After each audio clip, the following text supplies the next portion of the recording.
This is your boy, Vernon Davis. I'm excited to be on Behind the Mask Podcast, one of the best podcasts there is, hands down. Look, we're going to be talking about the movies that I've done, from Message from Brianna, even working with Morgan Freeman and Bruce Willis. Look, Singletary will also be included in this conversation. You definitely don't want to miss that. Also, we'll be talking about what's next. Let's go behind the mask. Welcome back to another episode and edition of the Behind the Mask Podcast. I am your host, Takeo Spikes, and I would love to bring the plus size model in, but he is a little bit under the weather. That's okay. I'll take advantage of that right now because we have a special guest, one of the best tight ends to ever play the game.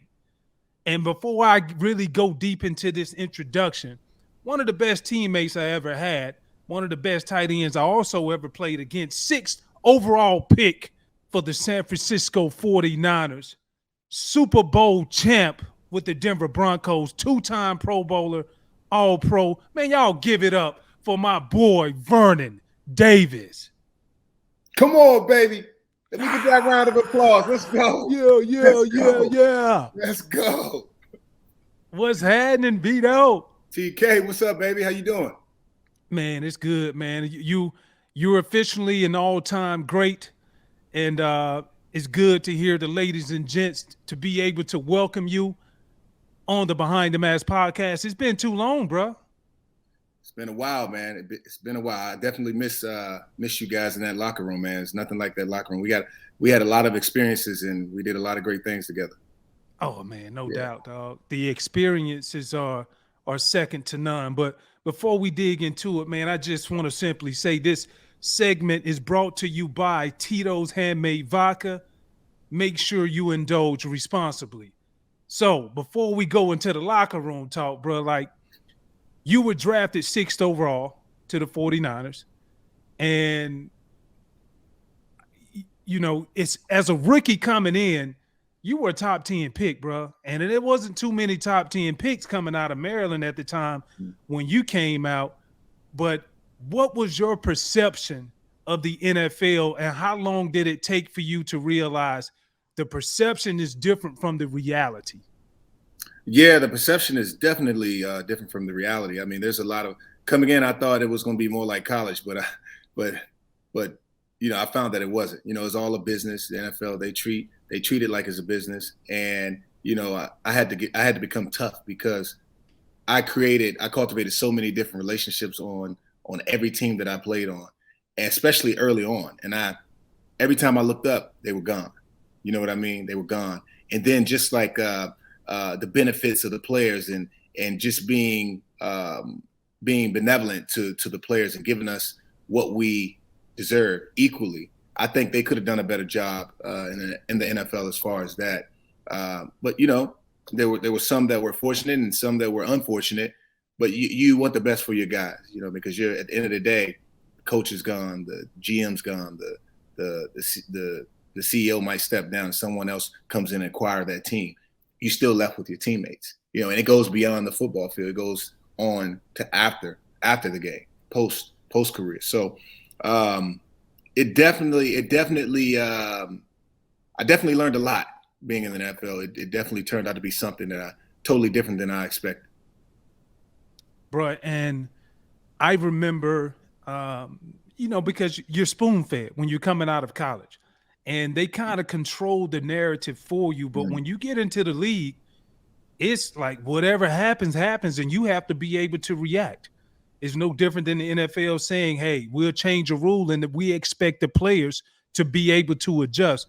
So I want to ask you, what was that first NFL moment for you to where you were like, man, this shit is real? I remember for me, it came up playing against the Pittsburgh Steelers. Mm-hmm. And I felt the historic tradition. You see Jerome Bettis, you see Cordell Stewart, like all of that. But what was that NFL moment for you to where, man, this is real? Man, there was a few occasions where I was like, this is real. And we can go back to it. I talk about this all the time. It's the moment with Mike Singletary, right? It's one of those things where you sit down and you say, this guy got my back, right? But then all of a sudden, something happens. And for me, it was being sent to the locker room on national television and then going home and watching the guy talk about me like I was just something just dragged from off the street. You know what I mean? And at that moment, I'm like, wow, this is different. This is strange. But, it taught me a valuable lesson. It taught me that some people, I can't really be upset at the person because some people have different ways of doing things. And at the end of the day, I'm gonna learn a valuable lesson out of this, right? So what I learned out of it, is that you have to be prepared for anything when it comes to this league. You know what I mean? It's not like college. You have to really understand and you have to respond in a way that makes you look good, right? Not only make you look good, but you have to become you have to be the bigger person in every situation when it comes to being in the NFL because it's a lifelong journey and you have to adapt.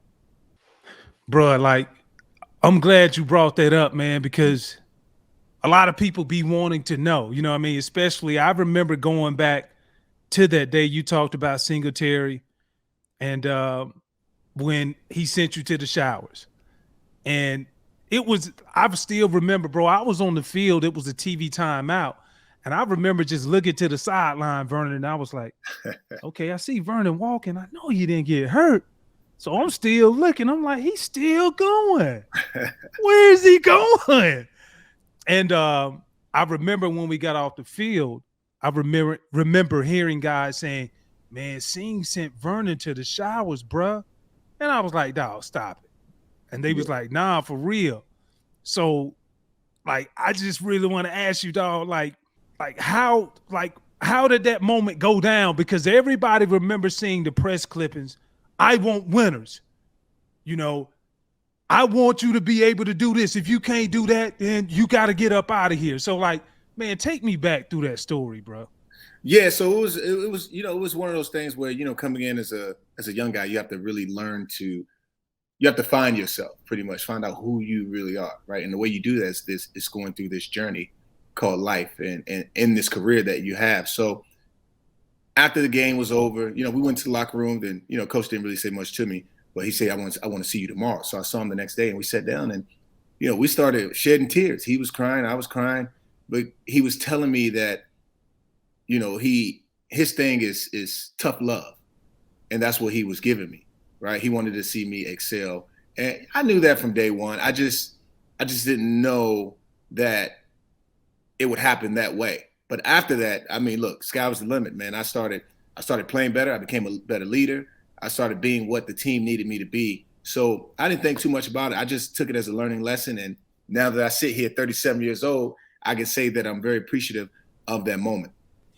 That's the thing about Coach Singletary. A lot of people, they saw him as a hard coach, which he was. He was very hard. But it was the life lessons that came out of it. And for you to acknowledge that means a lot because it was a big growth period for you. I'll even say this. I saw you grow up from that time period to where it was like you was trying to come in and you was figuring it out. You had it figured out, but you had your own roadmap to be able to do it.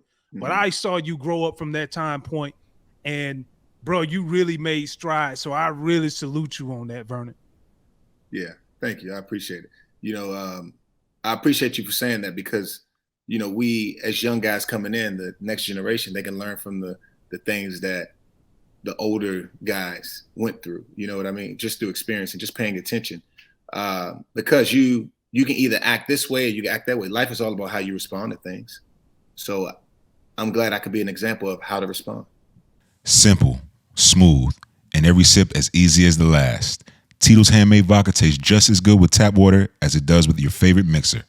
Back in the day, Tito distilled, hand bottled, taste tested, sent to a few friends, then taste tested again to give you the finest juice around. No frills, no flavors, no fancy labels, just the good stuff. Just Tito's.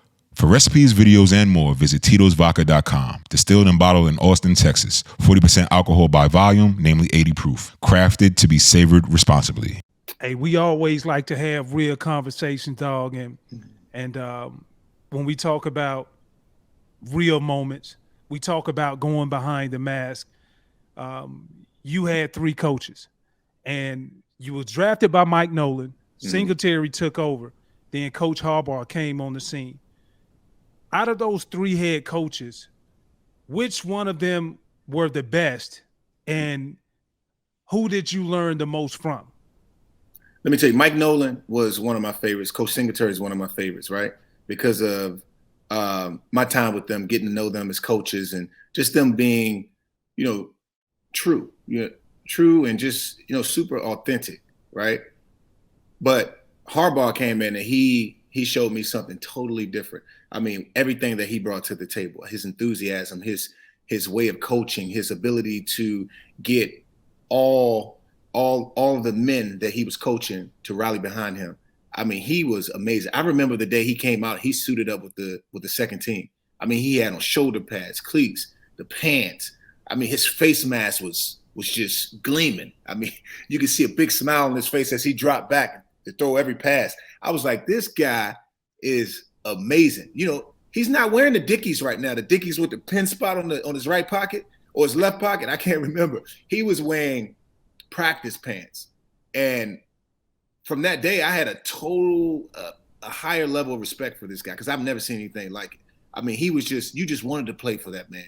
And what he did for us, all the games that we lost, all the training camps and the pain and the experiences that we went through with the past 2 coaches that we had on that team with Nolan and Singletary, up until when Harbaugh came in, he gave us something to look forward to, something to play for. I mean, I remember our first time playing the playoffs, playing the New Orleans Saints. I mean, that game meant so much to us, man. I mean, after winning that game, the stadium was on fire. I mean, my teammates' faces. I mean, everybody was like, it was kind of like a building had fell off our back because that was the moment we've been waiting for. I mean, it almost felt as if we won the Super Bowl, and I'll never forget that day. Bro, when you talk about that, that's the game that you scored was it the game-winning touchdown on in the end, right? It was. Mm-hmm. Yeah. So, we got to talk about that now. So, I remember shades of T.O. when he caught the big touchdown pass and got clobbered in the end zone. And it was similar. It was the same similar catch. And you came back to the sideline full of emotion. You talked about it briefly, what you guys experienced as a whole.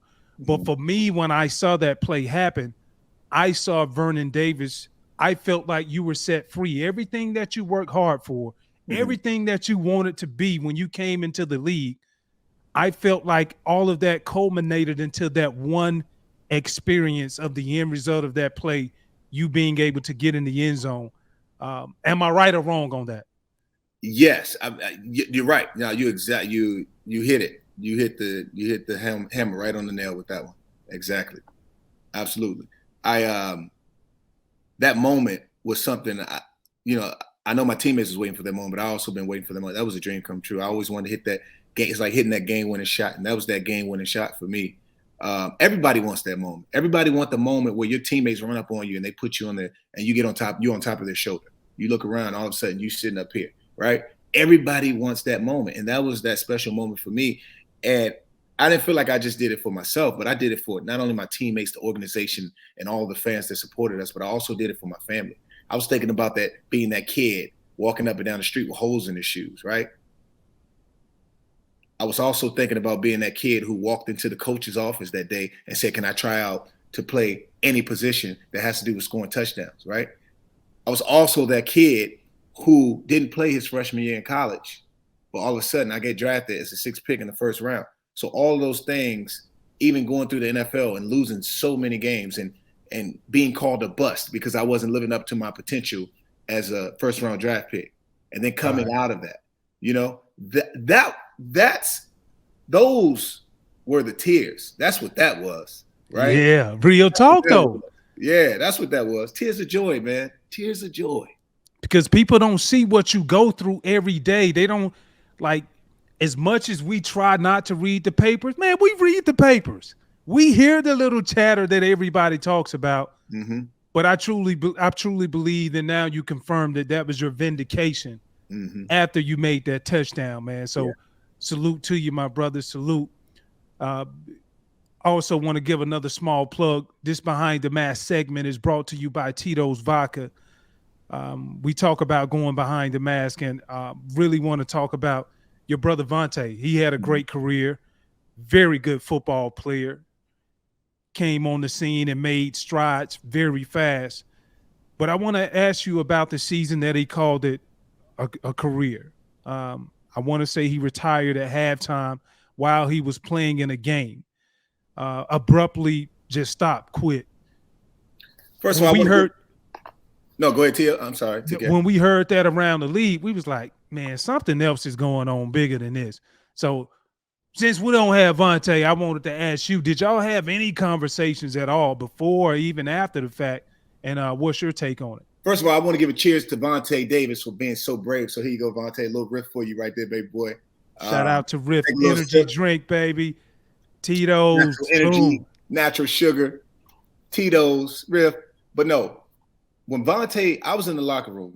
Obviously, VONTAE had a game. I had a game. I was playing for the Washington football team. And where I finished my career, back here in my hometown, I get a call. I look at my phone. I got 4 missed calls from VONTAE. I'm like, wow, this is weird. Let me call. Give him a call. Like, what's going on, baby boy? He say, I'm retiring. I say, what? I said, come on, man. You joking, boy. Come on, you joking. He said, I'm retiring. I was like, let me call you right back after I finish this next half. So I called VONTAE back. You know, TK, I'm upset. I'm livid because I was the one waking, VONTAE is 4 years younger than me. I was the one waking him up, pulling him by the hand, taking him to the nearby high school, trying to get him to follow me because I knew where I was going, right? I wanted him to be successful, but I wasn't too sure. I believed that he could, but I didn't really know. I just knew that I was doing the right thing, right? So when I heard this call, I'm like, gosh, that hurt me, man. It hurt me so deeply that my brother would do that because I'm like, look, we don't do that. We don't walk away from the game like that. We don't give up, right? We don't do that. But I had to think about it. I had to collect myself. I said, this is my brother. This is my family. And regardless of what he does and how he does it, I have to support him. I have to put my pride aside and understand that what's right for him is right for me. And if he want to make this decision, I have to support him because he's family. And I'm not going to think about the times that I pulled him to the high school because at the end of the day, I don't know what's going on inside his head, right? Maybe he went back out there and he got himself hurt. Maybe he made the right decision. Maybe he didn't. I don't know. But I know that one thing for sure, two things for certain is that he's a human being and human beings aren't perfect. So I can't expect him to be perfect and make the perfect decision. The decision that he made in his eyes and in my eyes, it's a perfect decision. So it was one of those situations where I really had to think about it and just put myself in his place and just feel what he was feeling. And I was able to do that. Totally felt, bro. Family comes first before anything. I know everybody wants questions.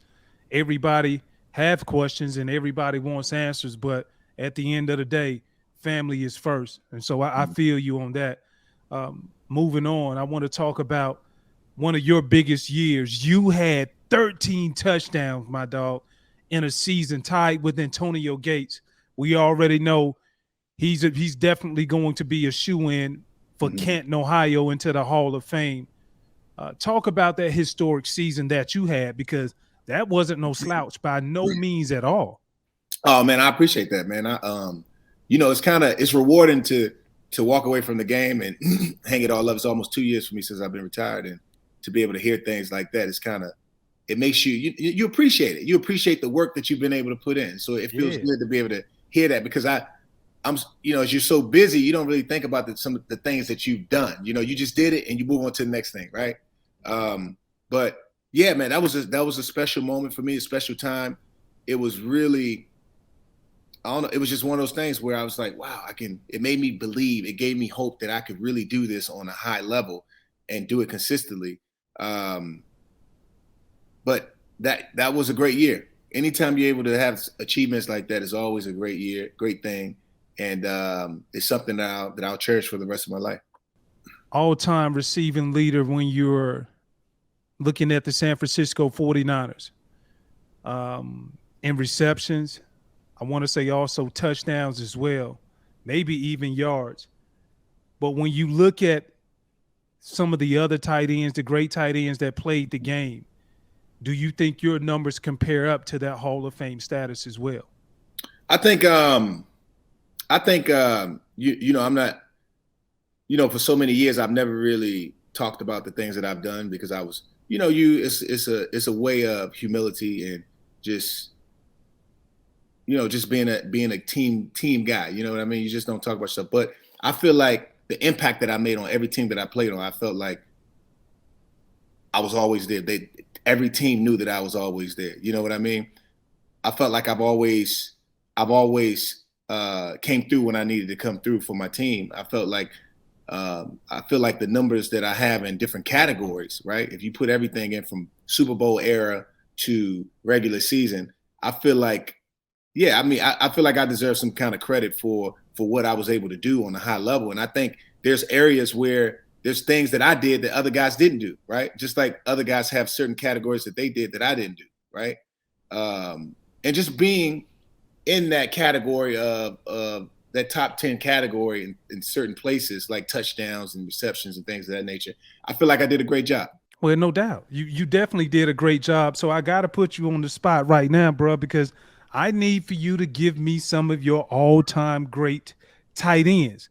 Now, I'll tell you this, and this is going back from the historian side of me, your athleticism, especially during the time when you got drafted, I've heard coaches say it goes back to John Mackey, the great old-time tight end, and this is coming from Dick LeBeau, legendary coach, also Hall of Famer, talked about the athleticism that you brought into the game. So I want to hear, who are some of your top tight ends of all time who you really appreciated looking back on it in time? Well, when I was in college, over top of my bed, I had Mackey, I had Kellen Winslow Sr., I had Tonio Gates, I had Tony Gonzalez. Those were my guys. And then later on, I ended up adding Shannon Sharp to that mix. So when I think of tight ends, that's who I'm thinking automatically. I mean, it's just innate because those guys were guys you always heard about. Those guys they made a huge impact in the game. And when it comes to defense, if you have a tight end on your team and the defense if the safety's not working, right? If the linebacker's not working, if the safety's not working, then you have to go and you got to get a corner who's a little bit bigger than the corner to get on that guy. Then that guy's a problem, you know, because you can't find nobody to check him, right? Right? I've always wanted to be that guy. And when I look at tight ends and I feel the energy from these different guys, those are the guys that you have to do that to, right? And they've always been my favorite. They've been guys that I really emulated and wanted to model my career after. Bro, I will tell you this. You've done a hell of a job, and I appreciate the history that comes behind the game. Mm-hmm. Like you talked about Mackey. Like a lot of guys, even tight ends to this day who come into the game, some don't even have an idea or a clue of who that was. So I appreciate the historic side of you knowing the guys of the forefathers that came before you who left the impression to where one day you sat in your room in high school and you was like, these are the guys who I want to emulate and become the best. Mm-hmm.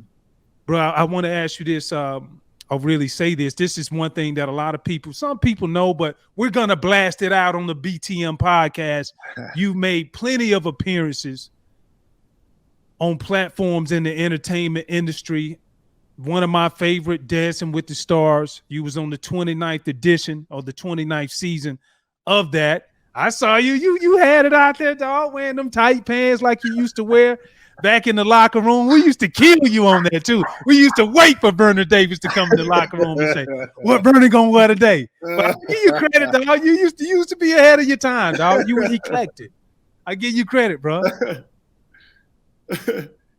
You know what, TK? That was look, man. I had a ball. Let me tell you though. That was learning to Hey, that was dance. strategic playing out too, right? Dude, no, it just kind of, you know what? Man, bullshit, Vernon. Don't be lying, man. I knew I was done. I didn't know what I was going to do. I had an idea that what I was going to do. I created my movie. I said, I'm going to do 2 movies by myself and produce and help pick the cast and all that stuff. And I did it, right? And after I finished, then I got the call from Dance with the Stars, and then I decided to go on. I didn't know what I was walking into. I didn't know that I had to perfect each dance routine in 3 days. Dude, you get 3 days before you go live and do this dance. You know how much pressure that was? Dude, I would dance for 3 hours with my partner. Then I would go to my living room and dance another 3 hours. Dude, I would go to sleep at 1, 2 o'clock in the morning because, as athletes, TK, you know how competitive we are, right? I want to do really well. And failing is not an option for me. So I'm going to do all that I can to make sure that because we're routine guys, right? We routine guys. We so used to coming up with a routine, doing it over and over and over. Because by the time you got there on Sunday, it's going to be so much easier for you. You're not going to even have to think. You're not going to have to do anything. You're just going to react, right? And that's how I felt when I was doing Dancing with the Stars, because I wanted to be good at it. So, man, that was so much time on my feet, man. Let me tell you. Oh, man. I was on my feet moving and dancing, and it was crazy, bro. But it was a great experience.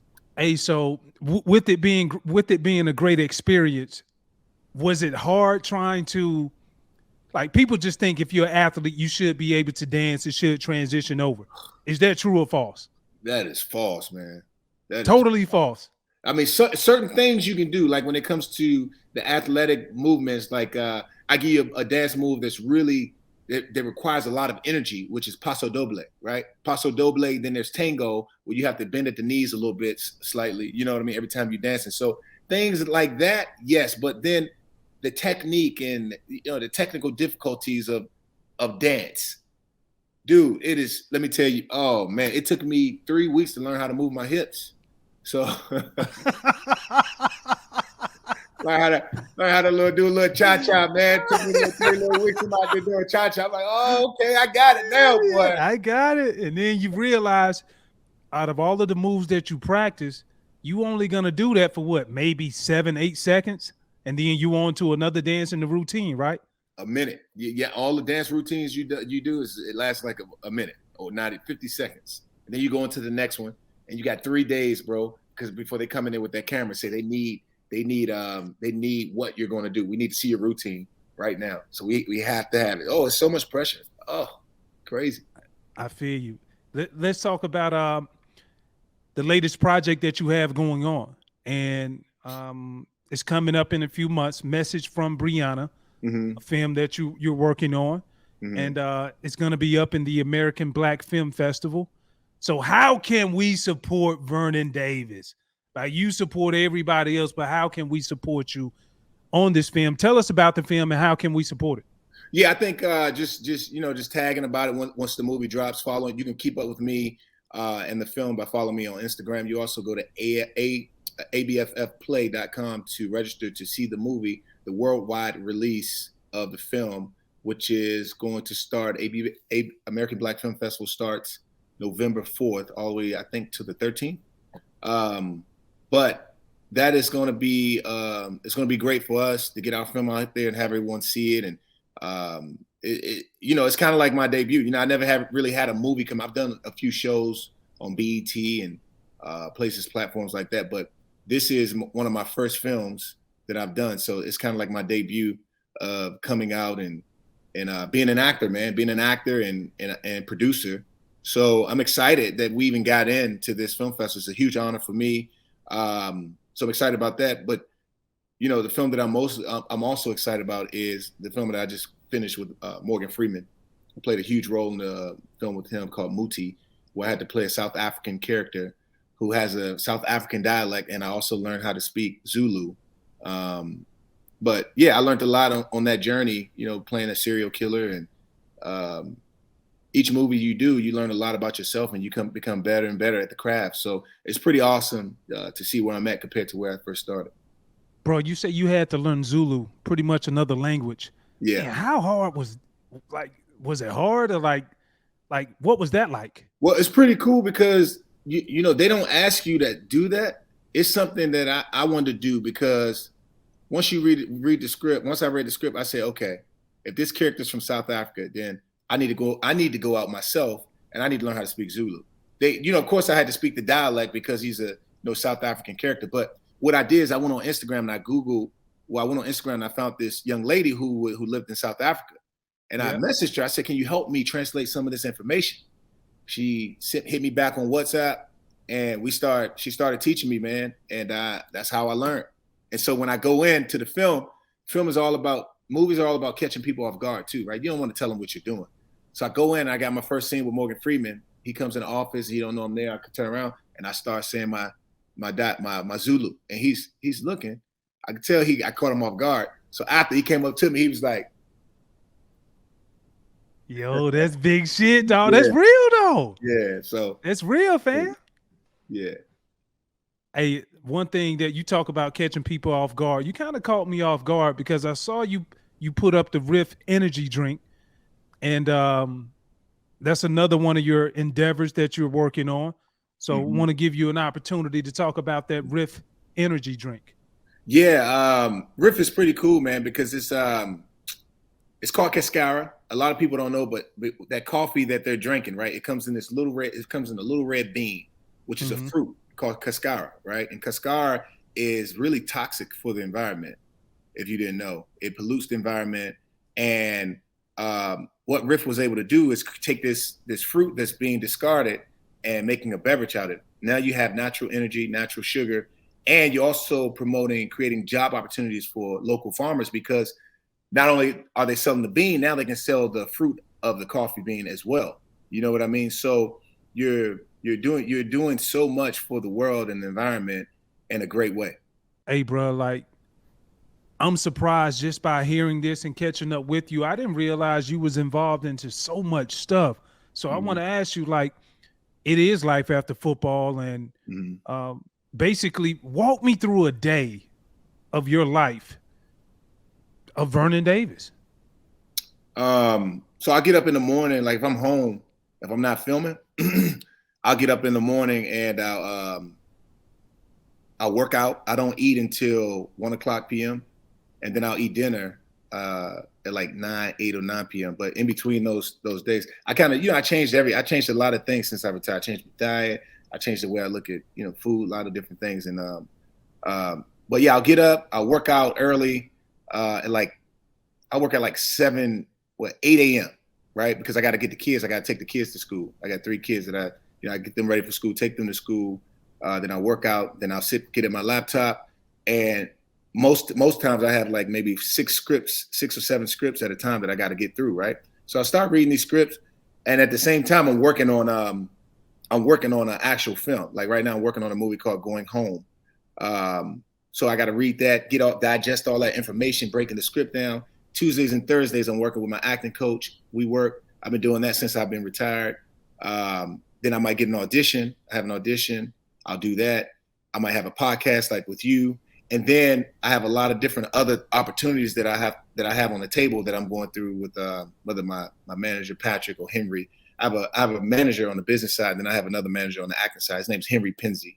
He's been an integral piece in my life. He's worked with Mark Wahlberg for like 15 years. So we a lot of the entertainment stuff I do with him. So he's always got something for me on the table. So we probably have like 6 different things on the table that we're trying to close right now. So it's just planting the seeds, man. I think life is all about, for you, for me, like what you're doing. I mean, I just saw you in San Francisco. Now you're probably somewhere else. Like, I mean, you're just as busy as I am. So I'm sure you know where I'm coming from with this. But life is all about having different things on the table and taking those things and just going through them and just planting those seeds. So now by next year, I got 7, 8 different things that I'm into that I can do. You know what I mean? Like, I was a voice for the ESPYs this year, right?